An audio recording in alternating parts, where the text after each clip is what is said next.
Ask any baller. If you know, you know. The game has changed, but it's still the same. You want it, go get it. Shazam! The inbounds pass comes into Jordan. Here's Michael at the foul line. The shot on Elo. The Bulls win! They win it!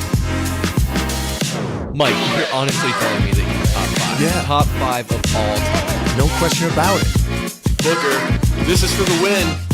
Got it! Wow! The ruling on the floor is made basket.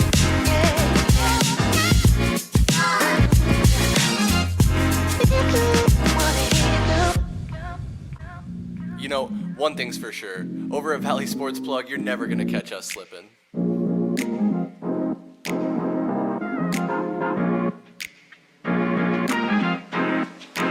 With the first overall pick, the Phoenix Suns select 3, 2, 1, yeah!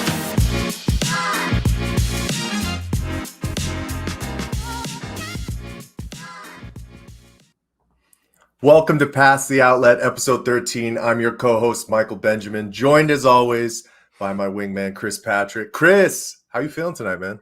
What's up, Mike? I'm feeling good. Glad to be back. We're about 2 months away from the NBA season, but ball never stops. Plenty to talk about, so let's get into it. You're totally right, man. I mean, summertime is when everybody's working on their game. We've seen plenty of summer leagues like Drew Leagues. We got summer runs everywhere like J-Law, Rico Hines, the infamous Black Op runs. We just saw the FIBA Pre-Qualifiers finish up. We're going to get into some other topics as well. Did we see Devin Booker's signature shoe finally? But before we get there, we got to dive into our main topic of the night, which is the SlamBall League that came back for the first time in years. And back in August of 2022, the creator Mason Gordon announced that SlamBall would be returning. And in June, SlamBall and ESPN announced an exclusive 2-year broadcast partnership to air over 30 hours of games on all of their ESPN networks. And we saw the season begin on July 21st. What a great day. That is my birthday. So it was a great birthday present to me. We had 8 teams for a 6-week season with the 7th week for playoffs. And we did see the Mob beat the Slashers 72-44 in the championship on August 17th. But Chris, I don't want to bore the people from stats and statistics and everything on my end. We got to bring in one of our favorite guys to ball with. And I'm so happy he's back in town so we can get another one of our running mates back. But we had to ask him to join. And it's Ray Taylor from Team Buzzsaw. Ray, what's going on, man? Appreciate you joining us tonight. Hey, what's up? I'm doing good. Always. Happy to have you on, man. I remember growing up watching SlamBall League. I think every kid who played basketball wanted to try it out, jump on those trampolines, see if they could dunk it. I know there's a couple of trampoline parks that started popping up over the last 10 years, and going down there and picturing myself in the SlamBall League was always a little bit of a dream of mine. So I'm excited to pick your brain and hear what it was all like. Oh yeah, that's how it was for me. My older brothers and I would always watch that SlamBall growing up. Whenever it was on TV, we tried not to miss it ever, and we always try to reenact everything we saw on TV, just being stupid. And we would put our couch cushions on the floor and act like those were the spring beds, and put a little goal on the wall, and we'd be playing like that. So that was something we would dream about playing. Just never. That's one of those things where you never think one day you're actually going to be able to play. Definitely when it's a sport that kept leaving our view. Right. Very true. And if you're looking at the last time a SlamBall League was really going on, I think it was back in 2016 in China. So it's been a couple years, but man, this summer was super exciting. And before we get into SlamBall, Ray, I just got to know, can you let the people know your general sports background? I know you got a lot of it, man. You've been around the block and really dipped your toes into a lot of different sports and leagues, over your lifetime playing. So tell them what you've been doing or what you've done over the past couple of years. I'm a basketball player at heart, but football has always been my main sport. In high school, I played tennis. If it sounds like fun, I'm gonna give it a try. It's something I'm gonna look into, and that's just everything in life in general. So I played football at Oklahoma State, Then had a couple years at the IFL playing indoor football. The last summer, I was supposed to play in another league that they tried to start up, but it ended up getting shut down with football. And, I do 3-on-3 FIBA basketball tournaments. So just anything to keep myself active and, good use of my body. Oh yeah. So I know you just mentioned that when you were younger, you were watching SlamBall like a lot of us did. I kind of wanted to switch a little bit. I watched an interview you did when you were playing football in college, and you said something along the lines of that you didn't like getting hit in football, and that was one thing you didn't like doing. Did you take a lot of hits while you were playing SlamBall this last season? I didn't take too many hits. I don't mind getting hit. I didn't like getting tackled. Tackled makes it feel like somebody like they got one on over me, and just being competitive, that would kind of like irk me. So I definitely did my best at staying on my feet. A couple people tried to hit me throughout the season. Didn't. Oh, I did get hit. I did get hit twice, pretty good by a couple of people that are pretty good friends of mine now. But they did get me. It was the first game I played. Caught me off guard a little bit, and I was like, okay, so this is what we're doing. And ever since then, I didn't get too much contact my way. I did pretty good at avoiding that in general. I was the one doing the hitting for the most part.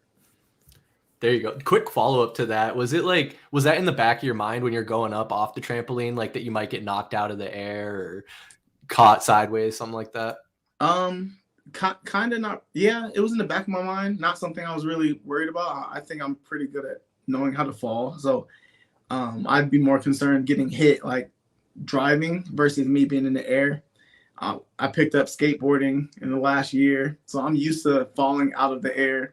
And also, my brother and I used to play this game where we throw a ball up to the ceiling, and one person had to go grab it, and the other would have to try to undercut. And the goal is to come down still holding the ball. So, like, falling out of the air has never been a fear of mine. So I wasn't worried about that.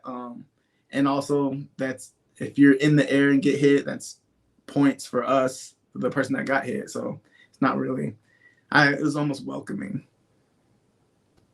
Well, Ray, I know that you talked about you're trying not to get hit, but man, you did lay the boom a couple of times. We got to show this one, man.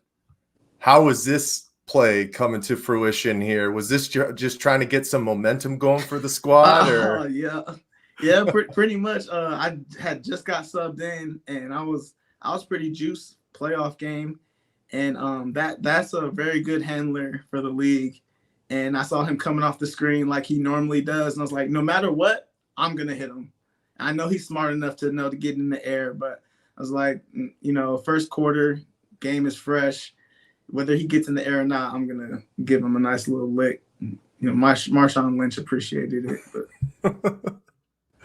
Yeah, I know Marshawn was screaming out there. Des Bryant was having a good time as well. But, Ray, we got to go back to the beginning here with the SlamBall League itself. I mean, how did you find this opportunity coming to your doorstep? And kind of how did you find out about I think they called it the Super 24, that SlamBall minicamp that happened during June? During June, yeah. Yeah.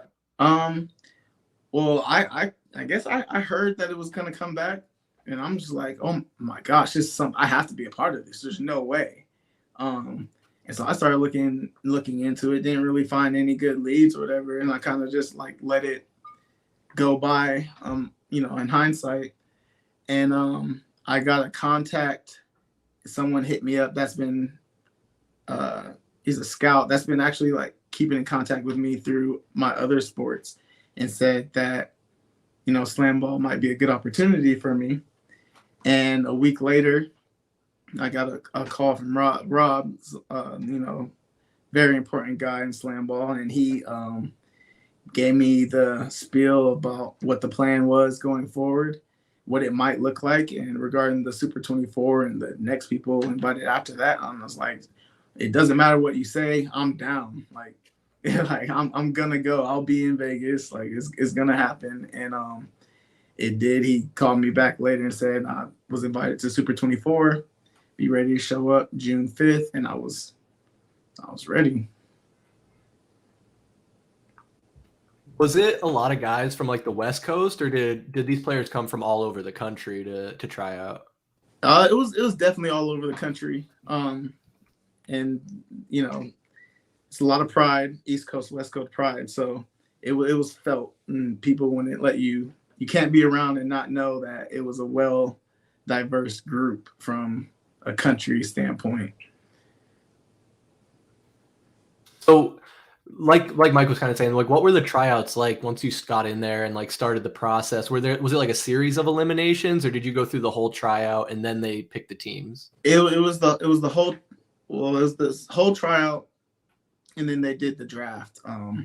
For the most part, I mean, it was fun from day one, but when we first got there, we didn't touch a basketball until like day 4 or something. And we were on the court for like 7 hours a day. It was a lot. They just wanted to make sure everybody was comfortable and that everybody had a good foundation. Definitely paid off because everybody's like, oh, we've been on a trampoline before. You know, it's all good. We're just going to come out here. And no, these trampolines are different. And getting comfortable is very important, especially to prevent injuries, knowing how to fall and, you know, being in control. That way you don't hurt someone else just being wild. So the tryouts process was a lot. I'm grateful to be through with that because that was pretty taxing, and it was like trampoline, sleep, and that was it for 2 weeks until the team camp started after the draft. And talking about the draft, how did that happen? Was everybody in one room? I don't know, like guys calling up, shaking hands with the creator of SlamBall. Like, how did that process go down? And did you just get a call, or were you actually there when they kind of called your name? The majority of people, so we all moved to the hotel the night before the draft. And pretty much at that point, they were going to have the draft the next day. Some people were invited to the draft ceremony. I had broken my hand the week of the draft. So I'm thinking, you know, who wants a guy with a freshly broken hand? I don't know what's about to happen, what's going to go on. So that was how that process went. And then after the draft, everybody just pretty much waited for the phone call to find out who they got drafted to or if they got drafted. Nice. So, and the position wise, it's not like point guard, center, or small forward. It looked like there was a handler, gunner, stopper, and so you were classified as a handler for the league, right? Yeah. I was handler, and then so yeah, it's really a handler, 2 gunners, and the stopper.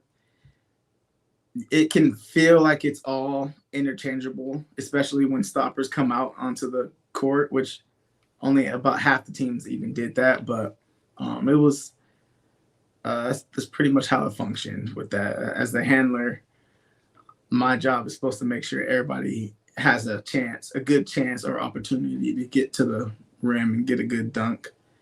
Sometimes I was in with handlers, and so I just played the other role. And like those other roles then, like gunner, is that just like getting out on the fast break, going up for alley-oops and stuff like that? Yeah, primarily getting the cuts, being available for alley-oops or making plays in open space, making it easier for the handler. Gotcha. So then to bring it full circle, I guess the stopper is probably the guy right under the rim trying to stop the gunners from getting the buckets. Would you say the stopper is probably the guy taking the most hits or getting dunked on the most? Stopper is definitely getting dunked on the most. Stopper is by far the most important position because a team can be a well-oiled machine on offense, but if they're giving up a bucket every time down the other side of the court, it's like the level of that team's success is going to drop significantly because let's say you play another team with another good stopper, and then it's just all dependent on who's on their A game that day as far as the stopper goes. Most important position. I don't know about getting hit the most. They get beat up for sure. I think the handler should be getting hit the most, but I say the stopper. Yeah, you got people flying into them all game. Yeah, right. I've seen a couple black guys. Oh yeah, yeah. A lot of ice, I'm sure. Yeah, for sure. So Ray, I know that you talked about before the season you did have a little bit of a setback with your injury. I was seeing your Instagram stories with the wrap, and I was like, "Oh shit, man, what's going on here?" And I was hoping that everything would turn out well for you, and it did. But how was the road back and kind of the process to make sure that you were healed up to finally get on the floor for Team Buzzsaw? It was terrible. I was so mad. I couldn't believe it. In my hand, it hurt so much. And I jammed when it happened, my pinky was sideways, and I thought, okay, cool, jam pinky. And no, dislocated pinky, popped it in and finished practice. Next day, I'm like, my hand should not be feeling like this. And got x-rays that day, and it was a nasty little break in my hand. So I was pretty upset. Wasn't really able to do anything for 4 weeks. I'm watching everybody get more comfortable on the trampolines, trying things out, and I'm just sitting here looking sick. My left hand jumper is good right now, though. I'll say that. That's all I could do was shoot with my left. But I was hurting, knowing that the season was getting closer and closer, and I was just doing less and less. Trainers are sick of me because I'm trying to figure out why I can't play when my hand's feeling better. First week of games go by, and I missed that, and that meant a lot to me. So it was rough. I'm glad that they let me stick around. I feel like I'm so fortunate and blessed that I got to stick around, because a lot of injuries did take place, and a lot of people did have to go home. There were some, much more significant injuries that went down, and at least I was able to stay somewhat in shape and be a part of that whole season. It was amazing that I got to stay. I am blessed for that, for sure. Yeah, thank goodness, man. It was exciting to watch the whole league play out. And I know for Mike and I, it was really cool seeing you out there doing your thing. But that's like number one thing that comes to mind. Like when you see the guys flying in the air, running around, and at least for me, where I was like, how are there not more injuries? Like this is gotta be like dangerous. But you have a big football background. Obviously, we know your basketball background. How did those two translate to playing in SlamBall?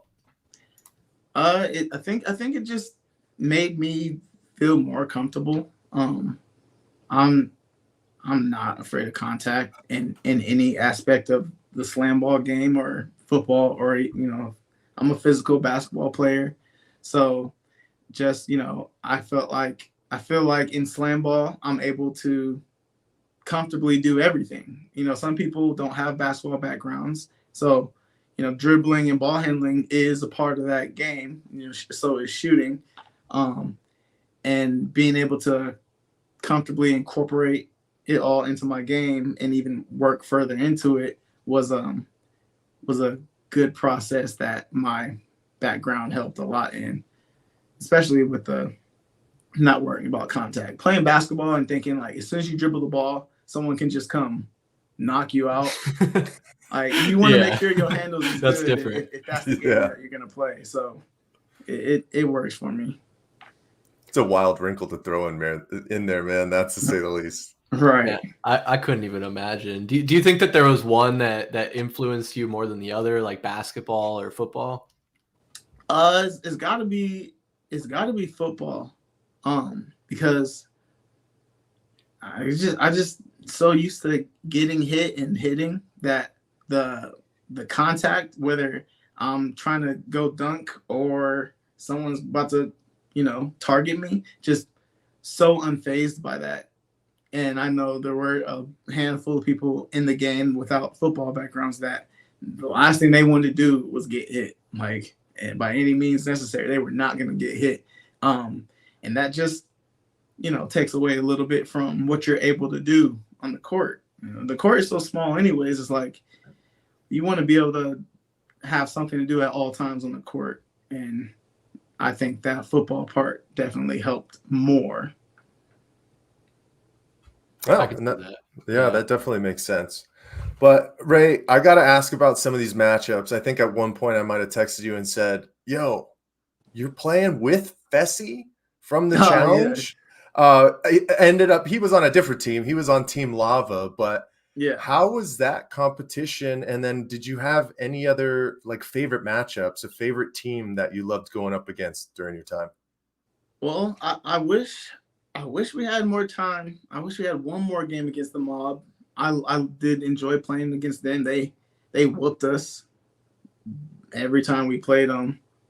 Just very well disciplined team, well to put together team. But I liked playing them. I mean, I'm always going to accept that challenge, and that challenge is, the challenge is what excites me.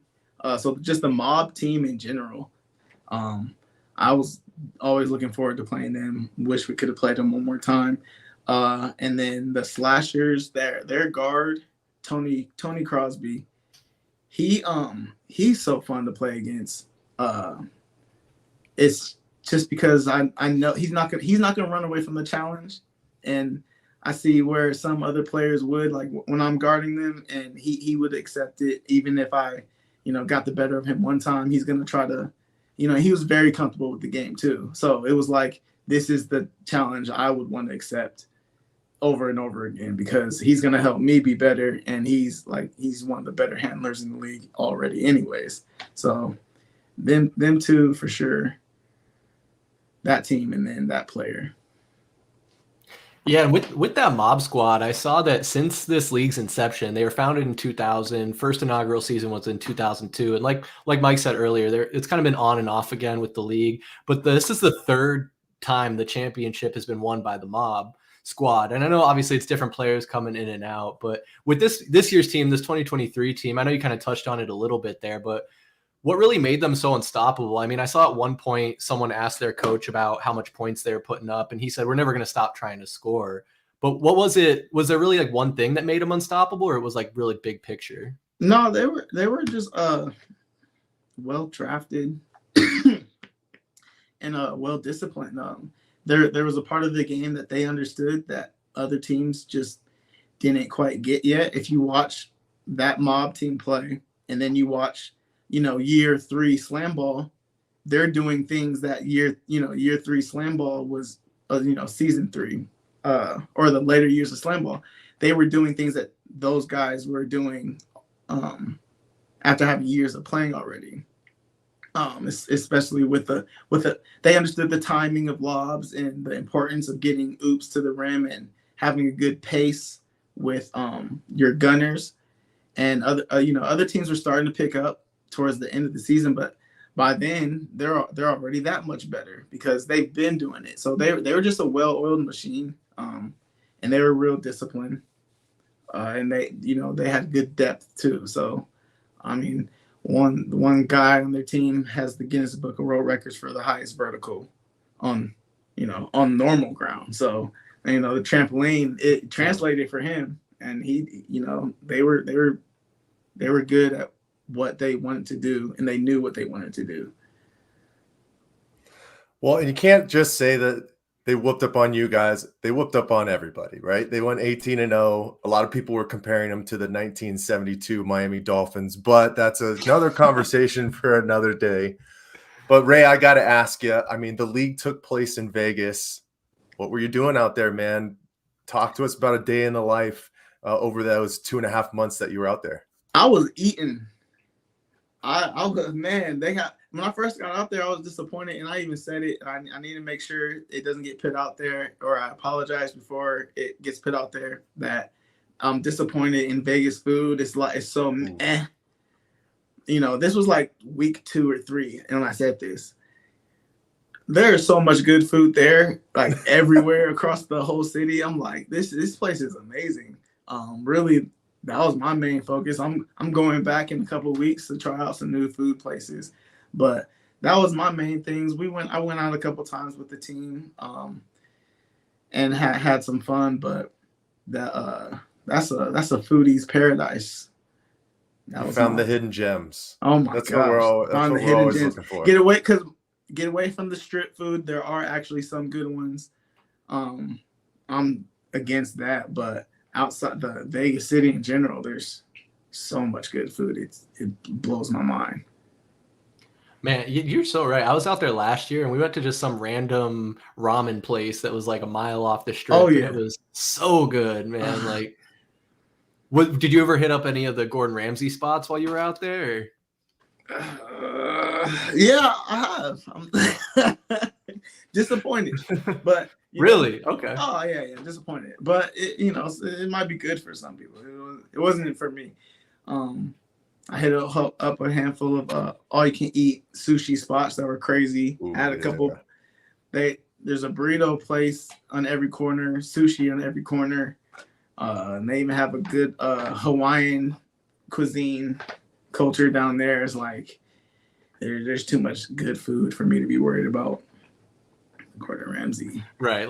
They have a bunch of Brazilian steakhouses that I'm gonna go back and try one later this month, in September, because I love Brazilian steakhouses, and we only got so many around here. So nice. Rob's with it. He knows what it is. Yes, sir. With that being said, Rob's got another question. He said, how much did local YMCA hoops help Ray get better at ball? And had to have shaped his game immensely. I got back, and I told myself I got a couple of nagging injuries, and I'm like, I'm gonna get back home, and I'm just gonna rest my body, and before I start getting crazy again. And here I went back to skate park today. I just couldn't do it. I can't stand to sit still. But I was like, because I did a couple of sprints outside too. So I'm trying to figure out, like, how was I getting in shape before I left? And YMCA ball, yeah, those consistent runs. And, I was on the court the whole time because no one could beat my team. So yeah. Right before you left, we ran like 7 straight on them. You and your girl, man, we were killing it. So the conditioning for sure helped a lot. And a lot of people, a handful of people showed up not conditioned. And I had a good basketball routine in my life before I left to Vegas. So YMCA ball definitely helped. Jay's trying to put you in your place over here. Hey, we've all had those times, man. I know there's going to be some people who are excited to have you back, and then there's going to be some people who are going to be mad because you're going to cut into their time, of course, on the floor. But we got a couple more questions here for you, Ray. Chris, you want to finish off your last one here? Yeah. So you're talking about getting back out there for the food and all that. But are there any talks about them bringing this back next season, or is it kind of up in the air right now? No, it's that ESPN deal was a 2-year contract, so it's gonna be back next season. If it doesn't, I don't know what I'm gonna do with myself because I'm hurt. I miss it so much. I was there, every morning before practice, and it is addicting. It is the most fun sport I've ever played. And I can't get enough of it. I'm like looking at which trampoline park here to go mess up some little kids on the trampolines. I'm like, I'm gonna get a subscription somewhere, a membership somewhere, because I'm addicted to it. The plan is to have there you go. The plan is to have a season and then maybe a tour sometime this year, but they're keeping it pretty tight niche. They're saying, the information I was given was it's big, just stay ready. And I'm like, all right, that's exactly what I'm gonna do. Oh yeah, so it sounds like if it does come back, you'll be first in line to try and get back out there and be on the tramps again. My car will be fully packed and ready to go for sure. The gas tank is full. No doubt. Well, Ray, man, it was so awesome and super exciting to see you out there on the weekends on ESPN doing your thing, man. And I got one more final question. It doesn't have to do with SlamBall, but it's got to do with your Miami Heat. How are you feeling about next year, man? Oh my God! Why add to the drama in my life? First of all, I'm sick because of how it ended, and I was like so invested. So I'm getting out of SlamBall practice and going to find a place to watch the Miami Heat game. for the playoffs. So that was amazing experience to watch them make it to the finals. Disgusting loss, but it's okay. What a way to go. And just give us Dame. It doesn't need to be hard. Just give us Dame Lillard.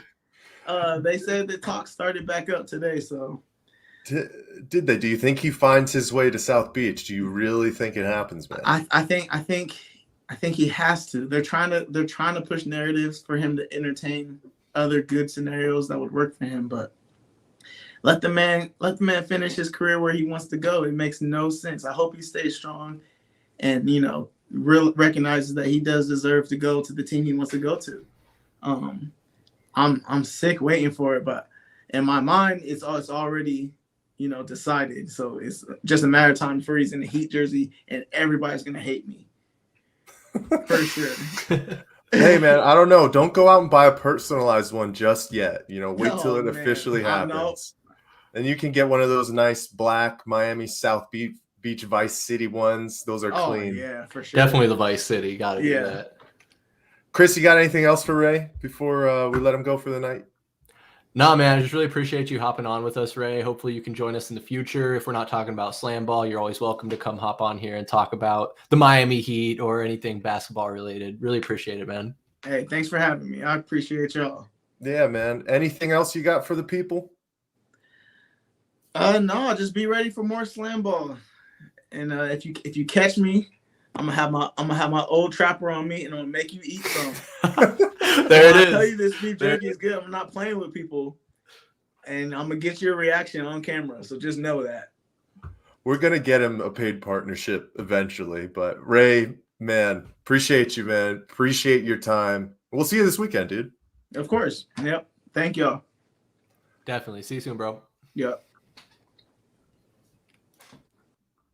All right, that was Ray Taylor from Team Slam Ball, Buzzsaw. I'm going to be honest with you, Chris. I think they ended up finishing third, but they definitely were the second best team pretty much the entire season, right? Yeah, it seemed like it. I was keeping track of the standings, tuning in when I could, and I was really rooting for them, especially obviously with Ray being on that team. But it just seemed like the mob were just rolling through everybody. So it's tough how it kind of shook out there. But hopefully we get to see them if they come out with a season next year or in the spring, and I'll be the first one tuning in. Yeah, man, they just missed that championship game. They lost to the Slashers 60-57 in the semifinals. But like you were saying, if you just go back in time, I know Slam Ball hasn't been going since 2016, but technically the mob they three-peated, right?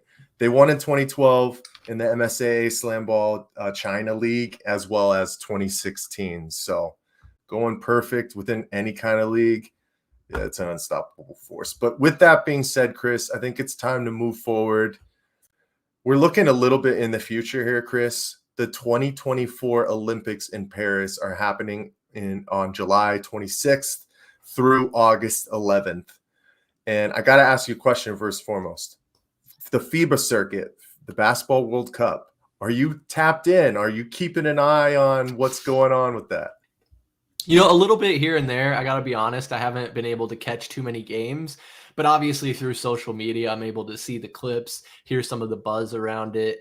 This USA basketball team that we have put together, it's not bad by any means. I don't want to disparage them. I know there have been some pundits who have said it's one of the worst USA basketball teams that's ever been put together, but it's not in an Olympic year. And so when we get to next year and the 2024 Olympics, I'm sure guys like Devin Booker and other star players are going to be putting their name in the hat and joining that team and playing. So as it relates to 2024 and the Olympic basketball team, I'm very excited. But even with this 2023 FIBA team, it seems like they're a pretty solid squad. I mean, we got some old familiar faces in Cam Johnson and Mikal Bridges out there doing their thing, and just really excited to see some basketball in the summer more than anything. Yeah, don't count this USA team out. I mean, they got some young guns, right? We got our old familiar faces, Mikal Bridges and Cam Johnson on that team as well. But as basketball fans, Chris, the truth about the matter when it comes to FIBA is we got to keep an eye on it nowadays, because as of 2020, the qualifications for the Olympic Games is through that Basketball World Cup now. This year it's going to produce 7 direct qualified national teams for the games. Hosts France, they receive an automatic qualification to the event, but the 7 spots will include 2 teams from the Americas, 2 from Europe, 1 from Africa, Asia, and Oceania, respectively. And those games are starting up this Friday, August 25th, and go through September 10th, 2023. And the first matchup for USA is New Zealand on the 26th at 5:40 a.m. So for any of you early risers, set your calendars, set your alarms, get some coffee or some energy drinks in you. But Chris, we got to look at this in grand scheme of what's going on with some Phoenix Suns players, right? We know that Yuta Watanabe is playing for Team Japan starting on Friday. We already talked about some old faces with Mikal Bridges and Cam Johnson. But in regards to what just happened before the World Cup, we had the FIBA Olympic pre-qualifying tournament, which provided 40 countries that didn't make it to the World Cup a hope to still reach the Olympics. And that tournament produced 5 teams who will move on to the qualifying tournament in 2024. And one of those teams was Team Bahamas, behind the 3-headed monster of Deandre Ayton, Eric Gordon, and Buddy Hield. I was surprised to see that he was on that team as well, but we got to dive into the outlet point guard first and foremost, Chris. How are you feeling about the additions of Eric Gordon, just from what you've seen in your short time from the summer so far? Man, it's a little bit of a different level of competition, obviously, especially you see him here going up against Argentina. Quick little tidbit I did hear earlier this week. A player from the Argentina team had criticism for Eric Gordon playing for the Bahamas national team. And I guess it's kind of fair. Eric Gordon was born in the United States, and part of his criticism was that he's even played for Team USA in the past. But Eric Gordon's mother is Bahamian. She's from there. And so he has really strong ties. So he has every right to play for that team. As far as your question goes, I mean, I think one of my major concerns was Eric Gordon's, advanced age as it goes for basketball. But clearly right here, he's showing that he's still got it. He can get the first step, get the step back. And I know we kind of originally talked about him just being a 3-point shooter, but you even see in this clip right here, off just a quick crossover, he takes him right to the hoop and yams it home. So if he can bring that to the NBA and the Phoenix Suns, I really like his game and what he'll bring to the roster here, whether he's a starter or that first guy off the bench.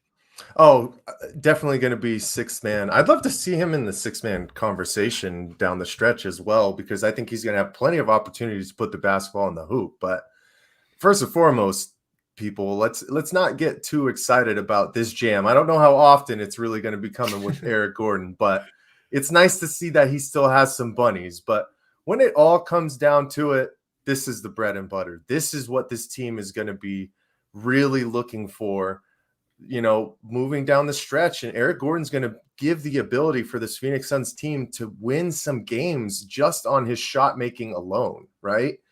I mean, this is just an easy size up, hit him with a 1 dribble between the legs, step back. It's something that he's been doing for plenty of years. And I'm super excited to get him in the mix with our own big 3 when it comes to Brad Beal, Devin Booker, and Kevin Durant. But I think the big name out of this summer and what we were seeing was Deandre Ayton, right, Chris? Oh, yeah, without a doubt. And he's been playing his ass off for this Bahamian team and really making a name. I think he had 21 rebounds the other night, which that's something we've wanted from Deandre Ayton as a Phoenix Sun for the longest time, is being able to get rebounds. And like you see right there, finishing aggressive at the rim. He has shown the ability to do that off the pick and roll and in open space. But even just right there, a pump fake, putting it on the ground, the court awareness. I think this season's going to be huge, where we'll finally get the answer to that question. Was it Deandre Ayton or was it Monty Williams? And from the way he's been performing here for this team, I mean, maybe it was Monty Williams, right? You might be onto something there, Chris. You might be onto something, but I still got to see him get on the floor with everybody, see how he really fits within this rotation. Obviously, he's going to be your starting center, but what kind of touches does he get? How does he work off the ball? Does he have the effort and energy on a consistent basis? But these were two. I love these plays right here, right? Because this first one, I wouldn't even put this as a pass from Eric Gordon. He lost the ball, right? But DeAndre Ayton, he has the presence of mind to secure it, give a nice little pump fake, and then use some too low dribbles to get to the rim and finish with force. That's what we want from him, right? We want him to be a man amongst boys. You know, you're talking about a guy heading into his, fifth year in the league now, Chris, right? Yeah, something like that. I mean, it's time to let your presence known. But then this is another, key aspect of DeAndre Ayton's game where he's going to be able to get, it could be 6 to 8 points a game just if he works for it and runs the floor. And you see this energy, he puts his head down, gets his motor running, and finishes with force after a nice strong one dribble, right at the rim. But we still have a lot of unknowns, Chris, right, when it comes to DeAndre Ayton. I know that we talked about the competition in regard to these pre-qualifying, matchups weren't the greatest, but you got to go off the tape. You got to go off of what's in front of you. And are you getting some hope when it comes to DeAndre Ayton getting back into the mix for this Phoenix Suns team next season? I think so. I mean, I think this is just all a step forward towards his progression into becoming the player we all know and thought he could be. It does take a little bit of a period of time to mature into the league. I know, like you said, it's in his 5th season now, so you would hope that he would have it figured out by now. But, honestly, better late than never, right? And with that play where Eric Gordon kind of lost the ball, ended up in DeAndre's hands, there's something to be said for being in the right place at the right time and being aware and in tune in the game. There were a lot of times with DeAndre Ayton over the last couple of seasons where he seemed tuned out, not locked in, not ready to play. And from what I can see here and from the little I've seen him playing with the Bahamas, it looks like he's locked in playing for this team. So hopefully he brings that energy to the Phoenix Suns this season, because when he gets his touches, he's going to have to take advantage of him because he's honestly the 4th option at this point, right? Oh, 100%. Absolutely the 4th option until he can prove differently, right? I mean, there's only one basketball. It can only go around for so many guys, but very excited to see what DeAndre Ayton has done this summer. And like you said, Chris, Ayton even said, right, in regard to his teammates, we got a quote here: "The best teammates I've ever been around on and off the court, just understanding how it feels to fight for your country and everybody on the same mission." I mean, it's just a different aspect when it comes to basketball, comparative to the NBA, right? But man, I think the last guy we got to dive into before I pull that clip back up is a guy that the Phoenix Suns signed since our last Pass the Outlet, which was Chimezie Metu. He signed a 1-year deal on June 30th. 26-year-old guy, spent the last 3 seasons in Sacramento. His best season was 2021-2022, where he averaged 8.9 points, 5.6 rebounds, and about a steal per game, playing about 21.3 minutes. Last season, it did kind of dive off for him. He only averaged 10.4 minutes per game. A little bit bigger of a guy, 6'9", right? He's listed as a power forward center, so he is a little bit undersized at the center position. But Chris, have you seen anything about Chimezie? How are you feeling about him? Do you think he's going to have any opportunities to really be a part of the Suns rotation this upcoming season? It's hard to say, it's what's crazy is just when you think Matt Ishbia is done, he continues to make moves throughout this offseason, and signing Chimezie here, it could be huge. I don't exactly know where he's going to fit in here. It looks like he's a little bit of a bigger forward with a versatile skill set. So he could find his way into the rotation. And I think there's just a lot of unknowns with how Frank Vogel is going to coach this team, how small of a rotation he's going to have. But let's face the facts, Mike. At some point in time during this season, someone's going to get injured, whether it's Kevin Durant, Devin Booker, Bradley Beal. And so we're going to rely on these bench guys to come in and play some minutes, whether it's 5 games, 10 games, 20 games. We just don't know. So the deeper we can build our roster, the better. And I could see him being a good fit. It looks like he's a smart player, attacks the rim, sticks with the ball there. He had a pump fake, finished at the rim. So I'm optimistic, all things considered. I think this might be the most depth we've had for the Suns in the last 5 seasons, honestly. Oh, I'm with you 100%. But Chris, don't bring out the bad juju already, man. The season hasn't even started when it comes to the injuries. But I'm just trying to be a realist here, Mike. You're a realist. I know you're a realist. You watched the tape, right? We know what happens in regards to that. So guys that we didn't really think about possibly having opportunities for this Phoenix Suns team, during the season, more specifically, Toumani Camara, Chimezie Metu.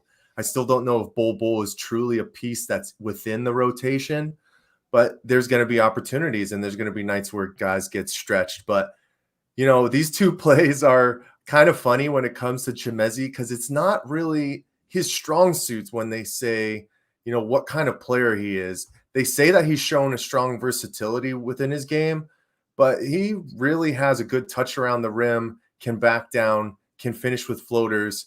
And they basically say he has a strong game everywhere except the perimeter.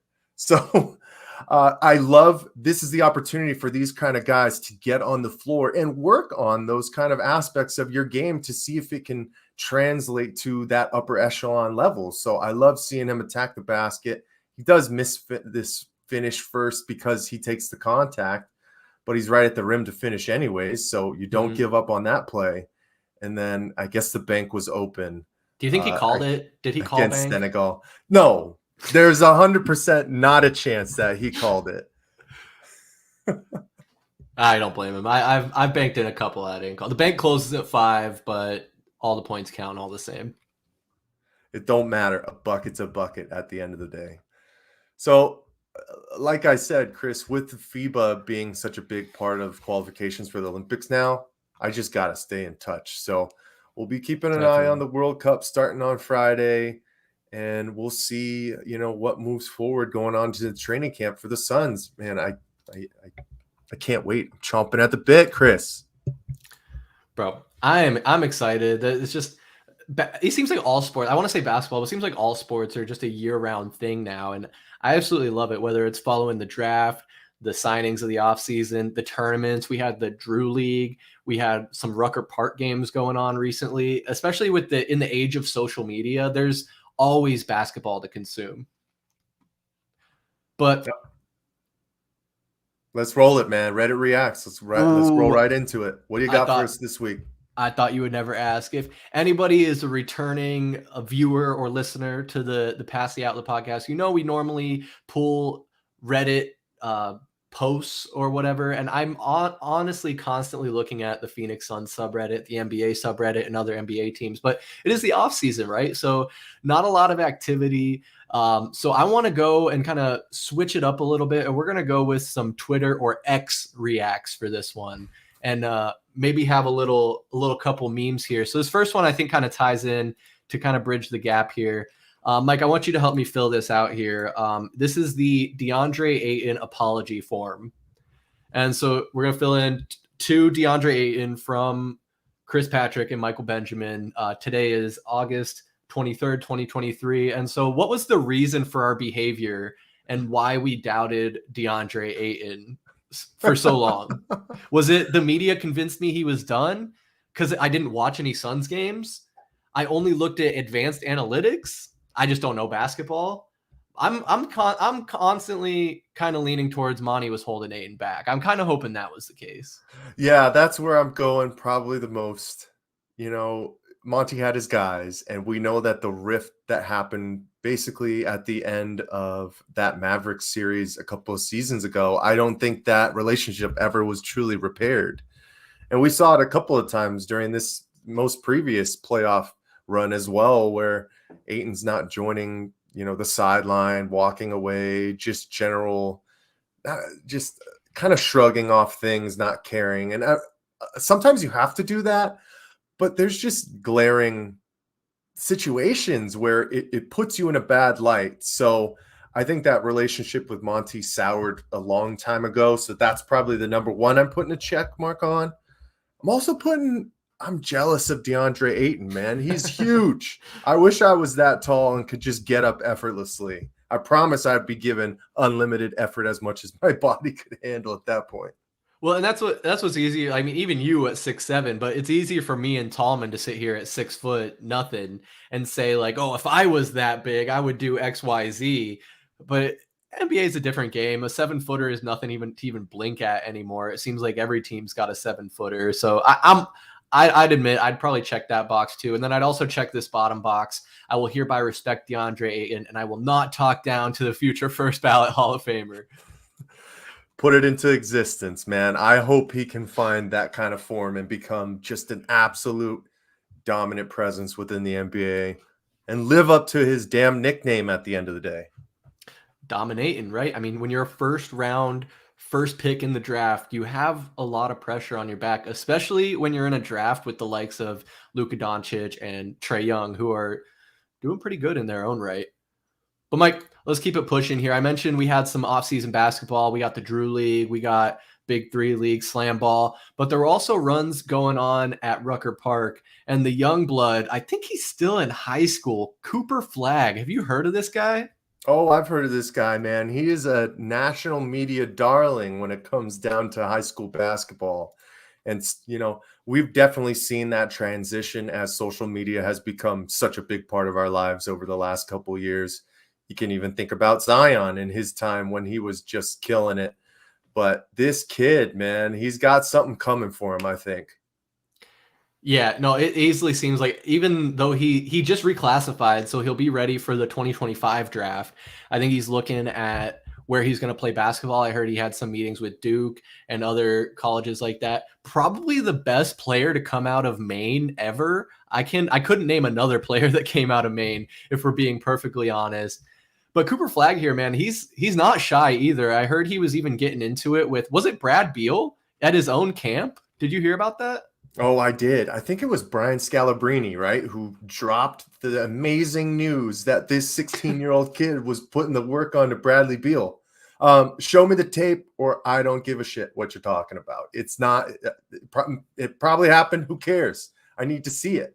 But at the end of the day, do you think Brad Beal is going out all effort against this, 6'8" dude who's out there at a camp? No, he's not. But, hey – the media finds a guy and latches onto him. So if they can keep feeding and making the notoriety of him to a grandiose level, you're going to be able to get more clicks. You're going to be able to get more investment opportunities. And this kid is really building a brand for himself now.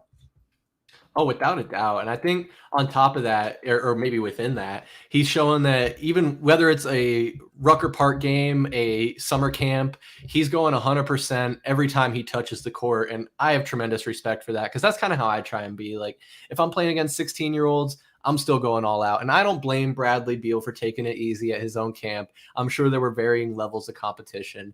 But without getting too caught up on that, you see at Gerald Harris here, he says, I don't know what they're feeding these kids, but Cooper Flagg is legit. Do you think there's something in the water, or is it just this is the new age of basketball as kids are growing up with the game and all the advancements? It's the new age. It's what we live in nowadays, especially with the AAU circuits starting at what? First and second 12? grade. I mean, Oh, these kids are being groomed basically to be the best possible athletes that they can be. Not only are they doing one-on-one trainings to work on their basketball skills and hone in that kind of stuff, but they're putting them on weight room regimens early. They're getting them the right nutrition. And these kids, if they're really invested in seeing basketball as a future and doing all those things, you're seeing some superhuman stuff from some guys early. And Cooper Flagg is one of those guys, man. I mean, he can jump out of the gym with the best of them. He can get up there and block. He can pull it from outside. I'm excited to see what happens out of this kid, to be honest with you. And we already know he's a little bit rowdy. And you know who loves rowdy? The NBA. Oh, without a doubt. And at just 16 years old, he's already 6'8". He can handle the ball. We can see there in the Rucker Park game, he can dunk the ball. So he's only going to get better. Guys, he's 16. Imagine what he's going to do when he's 18, 19, 20 years old. This dude's going to be in the NBA without a doubt. And I'm excited for the next generation, man. It's just going to be fun basketball to watch and hopefully bring more parity to the league. The more talent the league has, the better the product is at the end of the day. But Mike, I've kept you waiting long enough. I know that this is what you really wanted to talk about. You are Valley Sports Plug resident sneakerhead, as some might be able to see over your right shoulder there. Man, Devin Booker signature shoe on the way. This might be the first look at the Nike Book 1. What are your thoughts on it? To be honest with you, when I first saw it, my first response was, no way, not going to happen. This is just fake news, right? But yeah, then I started to kind of think back on, if you're in the shoe world and you're kind of tapped into that kind of stuff on Twitter and Instagram, the past couple of times that these first looks have come out, it comes to fruition. I mean, the main one I'm thinking about is the Tatum 1. When that first red colorway, I think it ended up being titled the Zoo. When that was the first one that dropped, and everybody was like, no, this is probably just a sample. That ended up being like one of the first colorways, if not the first colorway. So when I look at this kind of shoe, and I know Book was out playing, and I think Casey Athena caught some photos and she posted them and basically blacked out the shoes so you couldn't see them. And then some people came out with, some different shots. It looks similar. The swoosh was all black and it was still an all black shoe, but there could be some tweaks when it comes down to this. But let's be honest, guys, like this fits Devin Booker, right? He's a low key guy. He's trying to just put his head down and go to work, and his own style when he's walking into games. I know, Chris, we were talking about it. He's wearing some, oversized jeans, maybe a white button up and some Chucks. Like, he's a simple guy when it comes to his style. So I'm not surprised that his first shoe is probably going to be a simple shoe when it comes down to it. But what do you think? How are you feeling about this possibility? Yeah, I'm trying to warm up to it. I was really excited when it was announced that he'd be getting a signature shoe. I think it's been a long time coming and something he definitely deserves. I mean, just in this last week, I've been seeing list after list, stream after stream about people saying that Devin Booker is the best shooting guard in the NBA. And he's finally starting to get that recognition league-wide where people know that he is the dude. And so this signature shoe here, I'm honestly, Mike, I'm a little disappointed just from this side angle. Like, it does fit his style. You're right. It's very minimalistic, looks pretty simple, but honestly, it looks like something Ray could put on and go skateboard in with how flat it is at the bottom. And I don't know. I'll be curious. I know Booker likes to play in those low cut shoes. So again, something I'm not a huge fan of, but you might be right. These first looks are often what we end up seeing. I'm just really glad the Kyrie 9 never made it to market. Yeah, that one was a tough look at the end of the day. I was a little bit disappointed after the 7 for Kyrie. Man, that was such a great shoe. For a couple of years, that was my favorite one to hoop in. Same. Then the 8 came along with the floppy tongue, and it just was getting in the way, started folding over after, just a couple of playthroughs. And I mean, when I look at this, Chris, I'm getting some Air Force One vibes. I'm getting a little bit of dunks when you talk about the flat foot. And I don't know. It's going to be interesting. I'll be honest. First models are always kind of a tough sell for anybody, right? Like the Tatum 1, the Jaw 1, So I'm not going to be surprised when this finally comes down. I'm kind of like, But is that going to stop me from buying multiple pairs and multiple colorways? No, it's not, Chris. I'm going to be buying some, maybe one to rock and one to stock. So we'll see. And that's the thing, though. That might be the silver lining is we know Devin Booker's not going anywhere. He's not going to take a step back. He's only going to continue getting better. So even if the Book 1 isn't our favorite shoe, maybe the Book 2, the Book 3 will only go up from there. I have a feeling there's going to be plenty of opportunities. We just got to make sure as a Phoenix and West Coast market that we're going out and buying those damn shoes. So they'll keep bringing them out. Yes, sir. Chris, anything else from Reddit Reacts you got? That's all I got, man. Like I said, it's the NBA off season. There's some clips out there. You can go and find them. But I guarantee you, next time we do Reddit Reacts, like I said, I think we're 62 days as of right now from the NBA season. So NBA Reddit's going to be firing up. Suns Reddit's going to be firing up. And we're going to have plenty of content to keep bringing you over the next year and hopefully years to come. Just ridiculous, man. Well, That was Past the Outlet, episode 13. Gotta give a huge shout out and thank you to our guy Ray Taylor from SlamBall's team Buzzsaw. Excited to see what happens in the future with him. But Chris, man, let's keep it rolling. Training camp's right around the corner. And with that being said, I'm Michael Benjamin. That's Chris Patrick. We'll see you guys next time. Peace. 1, 2, 3, 4. Ball is life, plain and simple. You know, ask any baller. If you know, you know. The game has changed, but it's still the same. You want it, go get it. Shazam! The inbounds pass comes into Jordan.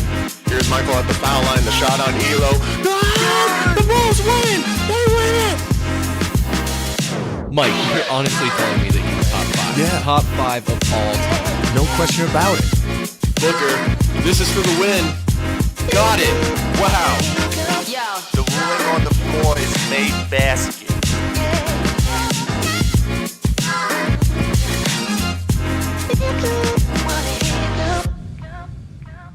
You know, one thing's for sure. Over at Valley Sports Plug, you're never going to catch us slipping.